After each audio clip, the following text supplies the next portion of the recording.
ذهب، حاجة يعني حرموا واحدة من عيالها، ده ما سبتوهاش تعيش ليه؟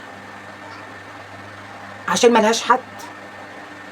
عشان ما لهاش اللي هي حد يسأل عليها؟ طب سيبوها لأولادها، هتربي أولادها، تربي أولادها والله غلبانة، كنت سيبوها تربي أولادها. طب فين أولادها؟ راحوا فين؟ هل أبوهم خدهم؟ والّا حد يتولاهم وخدهم، يعني حد ما يكونش بيخلف ولا حاجة، قام ياخدهم ينوبوا صواب ويربيهم؟ هم راحوا فين؟ إحنا عاوزين نعرف أولاد دينا مراجيح راحوا فين؟ وجوزها راح فين؟ طليقها راح فين؟ دينا مراجيح نايمة على السرير، واحدة داخلة عليها من اللي هم بيتاجروا في الأعضاء، بتقول لها مالك في إيه؟ أنا جبت لِك ال3000 جنيه أهُم، مالك في إيه؟ قالت لها بطني تعباني، بطني بتوجعني قوي. قالت لها إحنا هننقلك نقلة تانية خالص، هنسفرك سويسرا، هنخليكي حاجة تانية خالص وتربي أولادك. قالت لها ربنا يشفيها، ربنا يخليكم، أنا بدعي لكم من قلبي. أبويا مات وأمي ماتت وأنا رايحة لهم. ورحمة الله وبركاته، اللهم صل وسلم وبارك على سيدنا محمد عليه أفضل الصلاة والسلام. مساء الخير، مساء الخير يا جماعة، عاملين إيه؟ أهلا وسهلا بمحترمين اليوتيوب، أهلا وسهلا بكل اللي بيتابعوني من كل أنحاء العالم. عاملين إيه؟ أخباركم إيه؟ النهارده معانا فيديو كده تسرب كده، ومش عارفة استنى بس عشان إيه ودني بس. عارفين انتم البروجر القديمة دينا مراجيح، البنت الغلبانة المسكينة اللي كانت نفسها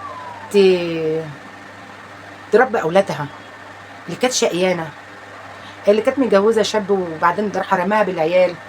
عارفينها انتوا؟ ان اللي هي كانت بتصور مع الشباب، والشباب كانوا بيستغلوها وكانوا يعني يصوروا معاها وياخدوا الفلوس منها. كانت غلبانة دينا مراجيح. دينا مراجيح بفترة كده قالوا توفت مفاجأة، هي قالوا توفت مفاجأة، كانت مريضة، عملت حادثة، يعني حد أذاها، يعني داروا على الخبر، ما جابوش حقيقة دينا مراجيح وسبب الوفاة ايه، وايه اللي جرى لها. مفيش حاجات من دي خالص. اكتشفنا ان في اسرار مستخبية، وسبب قصتنا ديت اللي هي السيدة مروة البروجر اللي هي داعية نفسها اللي هي بنت الرئيس، الله اعلم. طبعا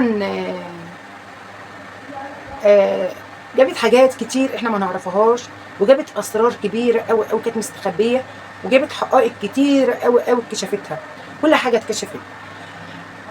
في فيديو كده اتسرب كده لدينا مراجيح، ان واحده داخله عليها وبتقول لها انا جبت لك ال3000 جنيه همت، احنا هنخليكي تغيري من نفسك، هنصورك سويسرا، هنسفرك سويسرا، هنوديكم مش عارفه ايه كده، و3000 همت. طبعا دينا مراجيح بنوته، هي صغيره ما هيش كبيره، قالت جمل كده في الفيديو اللي كان متسرب ده، ربنا يخليها، ربنا يشفيها، ربنا. كل ده طلع مين بقى؟ مين هي؟ المنتجه ليلى الشبح. ليلى الشبح هي خدت اعضاء دينا مراجيح لنفسها. دينا مراجيح نايمه على السرير، واحده داخله عليها من اللي هم بيتاجروا في الاعضاء، بتقول لها مالك في ايه؟ انا جبت لك ال3000 جنيه هم، مالك في ايه؟ قالت لها بطني تعباني، بطني بتوجعني قوي. قالت لها احنا هننقلك نقله تانية خالص، هنسفرك سويسرا، هنخليكي حاجة تانية خالص وتربي أولادك. قالت لها ربنا يشفيها، ربنا يخليكم، أنا بدعي لكم من قلبي. أبويا مات وأمي ماتت وأنا رايحة لهم. يعني جمل تبكي. وسمعت كده طراطيش كلام، يعني طراطيش كلام كده، إن أعضاء دينا مراجيح راحت للمنتجة ليلى الشبح. الله أعلم، الله أعلم، هل هو ده حقيقة؟ ليلى الشبح داخلة في الأعضاء كمان، في في تجارة الأعضاء. ليلى الشبح لو احنا عارفين هي متجوزة واحد مبسوط جدا جدا، وهي منتجة، ومعاه كده يطلع بإيه، قولوا كده 50 مليون ذهب. 50 مليون، أنا بقول رقم يعني رقم حاجة تانية خالص، وأكيد أكتر يعني. كلهم بيظهروا بالذهب، كلهم ماسكين ايه، ذهب ذهب. الولوليه ام شعر اصفر دي ما نعرفش اسمها ايه، اللي شكلها غلط اصلا، رخره طالعه كده، ما اعرفش، معاهم برضو ذهب. حاجه يعني حرموا واحده من عيالها. ده ما سبتهاش تعيش ليه؟ عشان ما لهاش حد؟ عشان ما لهاش ليه حد يسال عليها؟ طب سيبوها لاولادها، هتربي اولادها، تربي اولادها، والله غلبانه. كنت بقى تربي اولادها. طب فين اولادها؟ راحوا فين؟ هل ابوهم خدهم، ولا حد يتولاهم وخدهم؟ يعني حد ما يكونش بيخلف ولا حاجه، ام ياخدهم ينوبوا صواب ويربيهم؟ هم راحوا فين؟ احنا عاوزين نعرف. اولاد دينا مراجيح راحوا فين؟ وجوزها راح فين؟ طلقها راح فين؟ وايه الاشاعه اللي طالعه على على ليلى الشبح دي؟ هل هي حقيقه اللي هي تاجرة اعضاء وهي اللي خدت اعضاء دينا مراجيح؟ الله اعلم، الله اعلم. بس كل شيء جايز. انا زمان قلت لكم قبل كده،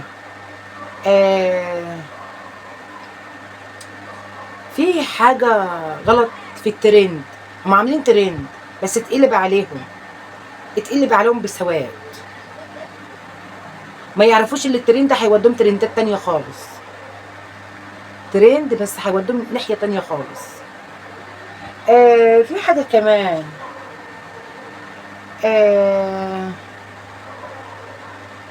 هبه التركي اتسرب لها فيديو ان هي بتتفق مع واحده تبيع كليه جثه وفصل من الكبد.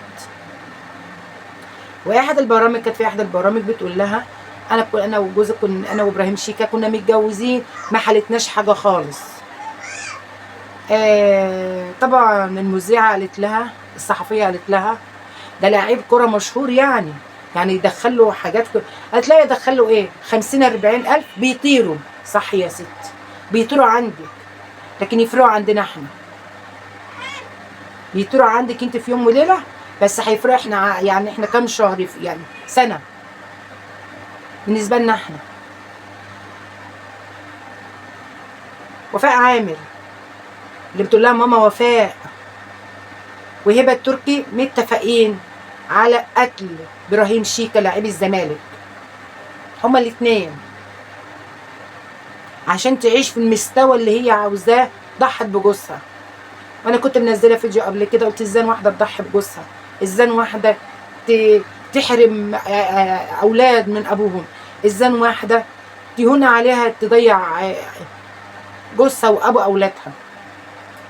اكتشفنا اللي بايعه كليه جوزها وفص من الكبد وما كانش عنده سرطان يا جماعه، من كتر المضاعفات لابراهيم شيكا والكيماوي نهى حياته. وبعد كده خدت 200,000 اما كانت الحاجه طالعه تزعق فلوس ابني ومش عارف ايه، خدت لها 200,000 عشان تسكتها، تسد بقها. ادتهم لها عشان ما تفتحش النار عليها، والنار فتحت عليك يا هبه. بيحتي جوزك عشان المال، ضحيتي بيه لاجل المال. اتفاق مع الفنانه ماما وفاء عامر. ماما وفاء عامر مش عارفه اقول لكم بقى مين ومين ومين ومين. شله نصابه، شله بتتاجر في الاعضاء، شله مستخبيه ورا السوشيال ميديا، شله فاسده، شله. بس كل حاجه بتبان، كل حاجه بتبان، كل حاجه بتتكشف. وسبحان الله بيجعل لكل شيء سبب. بنت الرئيس السابق محمد حسني مبارك عايزه تطلع ترند، كشفت الورق عليهم كلهم، واسرار وملفات طويله. وطبعا النيابه استعدتها طبعا، وراحت للنيابه وقالت لهم على كل حاجه، ومعاها ادله ومعاها ملفات ومعاها كل حاجه. هنقول ايه؟ هنقول ايه؟ لله الامر وبعد الامر يا رب. ربنا يهدي ويصلح حالكم وتبطلوا تضيعوا الناس. مصر طيبة، مصر شقيانة، مصر غلبانة، شبابها غلبانين، شبابها غلبانين، شباب مصر غلابة، رجالة مصر غلابة. بطلوا تنهبوا شوية، لقمة بالحلال أبرك من مليون حرام. الله يرحم دينا مراجيح، والله يرحم إبراهيم شيكة، والله يرحم الضحايا اللي كانوا تحت إيديكم، وأعز الناس لنا عشان المال نضيعهم، وتبين ان انت زعلانه عشانه وبتبكي عشانه، وتتصوره هو تعبان وانت عامله جريمتك. والسلام عليكم ورحمه الله وبركاته، مع فيديو جديد ان شاء الله. يسيبكم في رعايه الله. السلام عليكم.